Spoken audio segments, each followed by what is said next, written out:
Muito provavelmente você já ouviu falar que de tempos em tempos o Banco Central vai lá e manipula a taxa básica de juros do Brasil, a famosa taxa Selic. Eu inclusive já expliquei muito bem explicado o que é essa taxa Selic. Tem um vídeo aqui no canal falando sobre isso, está passando aqui no card agora. Mas o que eu não expliquei no outro vídeo é como que o Banco Central faz para manipular a Selic. Porque diferente do que muita gente acha, ela não chega lá num quadro, num papel e escreve a Selic vai ser 3,5, a Selic vai ser 5 e todo o mercado tem que obedecer aquilo. O mercado é livre. O que ela faz é apenas determinar qual é a meta da Selic. E aí ela vai correr atrás de manipular o mercado para fazer com que a Selic seja o valor da meta que ela quer que seja. Bom, se você não sabe como que o Banco Central faz isso, nesse vídeo aqui eu vou te explicar tintim por tintim, vou te explicar tudinho de como o Banco Central, como os governos fazem para manipular a Selic e fazer com que a taxa básica de juros do país seja o que eles estão querendo que seja. Beleza?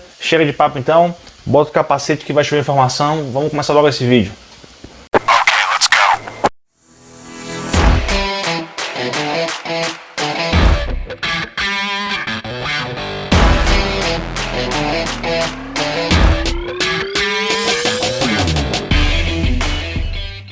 Fala aí, seus capitalistas selvagens, seus ratos de bolsa, tudo beleza com vocês? Muito bem-vindos ao meu canal, meu nome é Jorge Gonzaga, eu falo aqui diretamente de Graz, na Áustria. Aqui nesse canal eu falo majoritariamente sobre finanças, economia e investimentos. Se você se interessa por esses temas, te convido a se inscrever aqui no canal aqui embaixo. Aqui eu posto sempre conteúdo muito bom, conteúdo de qualidade, gratuito para vocês.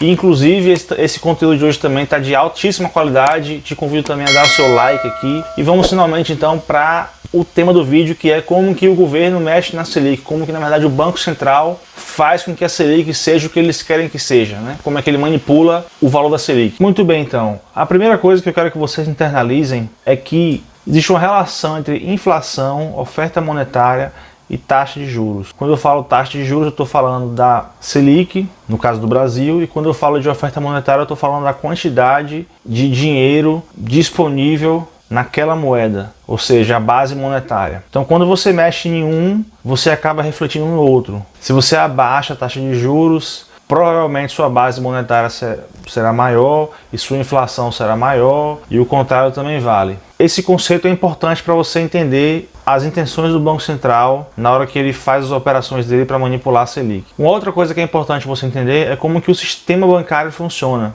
No Brasil temos vários bancos, inclusive os mais famosos são os grandes bancos, Itaú, Santander, Bradesco, Banco do Brasil. E existem várias regulações sobre as quais eles funcionam. E bem, os bancos eles têm que ter uma quantidade de dinheiro em caixa, por dois motivos basicamente. O primeiro motivo é pelo mesmo motivo que você deve ter dinheiro em caixa. Você tem custos do seu dia a dia que você tem que arcar com esses custos. Então você vai comprar um lanche, vai fazer um almoço, vai pagar uma conta, vai pagar um flanelinha, vai pagar a escola do seu filho, você vai pagar o aluguel da casa, o transporte. Então você tem que ter um dinheiro na sua conta porque você está ali usando o tempo todo, né? Viver custa algum dinheiro, você tem que estar o tempo todo desembolsando uma grana. Então você não pode estar com todo o seu dinheiro investido ou rendendo em algum lugar, circulando, rendendo juros. Você tem que estar com dinheiro em caixa para custear o seu dia a dia. Para os bancos é a mesma coisa. Os bancos têm custos operacionais diários, então eles têm que ter uma quantidade de dinheiro em caixa. Esse é o primeiro motivo pelo qual os bancos têm que ter dinheiro em caixa. O segundo motivo é para atender a regulação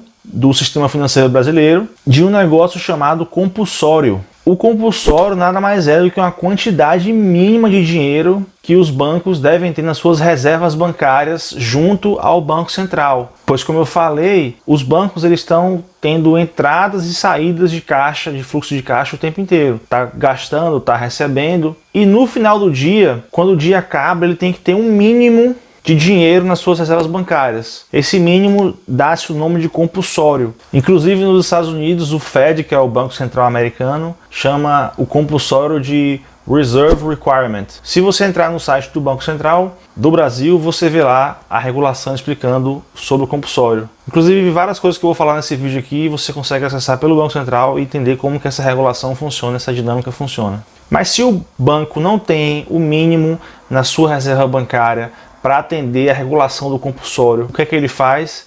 Ele pede dinheiro de outro banco. É isso mesmo. Da mesma forma que você consegue pedir dinheiro para um banco também consegue pedir dinheiro para outro banco. Só que tem uma diferença aí muito grande. Quando você pede dinheiro emprestado para o banco te prestar o dinheiro, existe um risco naquele empréstimo maior do que é o risco de quando ele empresta para outro banco. Por motivos óbvios. Você é uma pessoa menos capitalizada do que um banco. Cara, eu sou um merda, meu irmão. Você está fazendo um financiamento proporcionalmente maior do que o dinheiro que você tem, dos seus rendimentos. Você está fazendo um empréstimo de um prazo maior. Então, tudo isso vai adicionando risco e por isso os juros é mais alto. Agora, quando um banco pega dinheiro de outro banco, é o risco praticamente mínimo, praticamente zero, porque é um empréstimo com duração de um dia, por isso que chama de overnight, eu até falei isso também no outro vídeo. Então é um empréstimo de um dia entre um banco e outro, que é uma instituição super capitalizada. Então, já que é o risco mais baixo do mercado, os bancos vão cobrar um dos outros a taxa de juros mais baixa possível, que é a taxa básica de juros, ou seja, a Selic. Por isso que a Selic dá-se o nome de taxa básica de juros, porque ela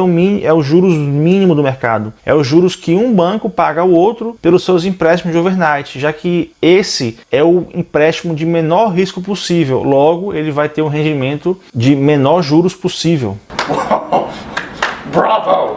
Uau! Algumas vezes a taxa que um banco cobra ao outro é a Selic, quando eles negociam títulos públicos, e algumas vezes é a CDI, quando eles negociam títulos privados. Mas entenda como a mesma coisa, porque a CDI e a Selic têm praticamente o mesmo valor. E assim como os bancos fazem isso nesse mercado que chama OMO, Open Market Operations, operações de mercado aberto, o Banco Central também ele entra como um player, ele entra como um jogador desse mercado. A diferença é que o Banco Central, diferentemente dos outros bancos, o Banco Central tem a máquina que imprime dinheiro. Então ele pode injetar liquidez no mercado, ou ele pode retirar a liquidez do mercado. Então ele pode manipular a oferta e demanda de dinheiro ao emitir mais uma moeda e jogar nesse mercado, comprando títulos, ou ele pode diminuir a oferta de dinheiro e a demanda de dinheiro, ou seja, a oferta e demanda de liquidez, ao vender mais títulos nesse mercado. Então, como ele tem a máquina infinita de dinheiro, ele consegue aumentar a liquidez ou diminuir a liquidez. Ou seja, ele consegue aumentar a oferta monetária ou diminuir a oferta monetária nessas operações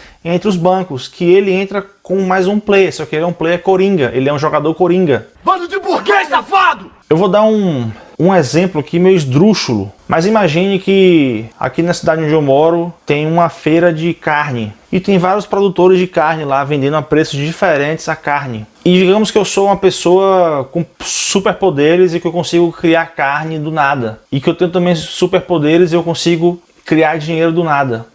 Que viagem é essa, velho? Se você concorda que ao ter esses poderes eu consigo manipular o preço da carne na feira, se eu quiser que o preço da carne suba, o que eu faço? Eu vou lá nessa feira e compro o máximo de carne possível. E aí, enquanto os caras estão vendendo carne a R$5 o quilo, eu começo a pagar 5, 5,50, 6. Então quem quiser comprar carne vai ter que pagar mais caro do que eu estou pagando. Só que eu tenho uma máquina de dinheiro, então eu consigo sempre subir a aposta até a carne atingir um valor que eu quero. O contrário também vale. Se eu quiser que a carne caia de preço, o que eu faço? Eu começo a vender carne nesse mercado, nessa feira, por R$4, R$3, que aí todo mundo vai querer comprar em minha mão. E aí os outros concorrentes vão falar assim, poxa, ou a gente abaixa o preço da carne para R$3, R$4, ou a gente não vende nada. Então eu acabo forçando todo mundo a vender mais barato também, pela concorrência. Só que é uma concorrência desleal, né? Porque eu posso criar o quanto de carne eu quiser e eu posso criar o quanto de dinheiro eu quiser.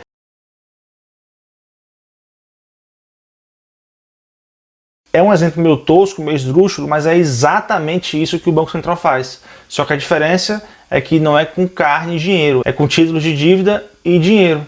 Eu não vou entrar em detalhes aqui nesse vídeo sobre o que é liquidez, mas eu imagino que você já tem uma noção do que seja liquidez. Se você não tem, eu gravei um outro vídeo explicando o que é liquidez, está passando aqui nesse card agora também. Não sei se já foi postado ou não. Se já foi postado, você consegue clicar lá e ver. Então é basicamente isso que o Banco Central faz. Então ele consegue tornar o dinheiro e os títulos mais ou menos escassos. Ou seja, ele não consegue mudar diretamente qual é a taxa de juros no papel. Ele mudou a percepção do preço do dinheiro, porque na verdade os juros é o preço do dinheiro. Como os juros no qual esses bancos operam entre si nessas operações de mercado aberto é a Selic, ao mudar o preço do dinheiro, aumentando a oferta ou a demanda de dinheiro, ele também indiretamente aumenta os juros. Lembra que eu falei no começo do vídeo que oferta monetária e taxa de juros tem relação direta? Quando você mexe em um, você acaba mexendo no outro. Então o que o banco faz não é mexer na taxa de juros, ele mexe na oferta monetária, injetando liquidez nessas operações ou retirando liquidez, comprando títulos ou vendendo títulos.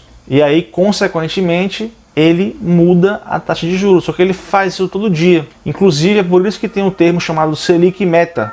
Selic Meta é aquela Selic que você vê no jornal que o Banco Central fala. A Selic vai ser de 3,5%, a Selic vai ser de 5%. Aquela é a meta. Mas a Selic real não é aquele valor. A Selic real, ela ronda aquele valor. Se você olhar o gráfico de Selic Meta e Selic real, você vai ver que eles são muito próximos, mas não são iguais. Porque a Selic real é o valor real dos juros que está sendo negociado entre esses bancos nessas operações, para fazer com que a Selic real chegue o mais próximo possível da Selic Meta que foi determinada pelo Banco Central lá nas reuniões do Copom, que acontece a cada 45 dias. Inclusive, antigamente não era assim. Antes, os bancos centrais mexiam na oferta monetária e a taxa de juros era uma consequência da oferta monetária. Hoje, os bancos eles mexem na taxa de juros e a oferta monetária é uma consequência. Ou seja, eles determinam qual é a taxa de juros meta e aí eles vão mexer na oferta monetária para atingir aquela meta. Mas antes era o contrário disso. Que loucura! Então é isso aí, galera. Fala aí se não é mais simples do que você imaginava. Eu tentei explicar aqui da forma mais didática possível, da forma mais simples possível, e é basicamente isso que o Banco Central faz.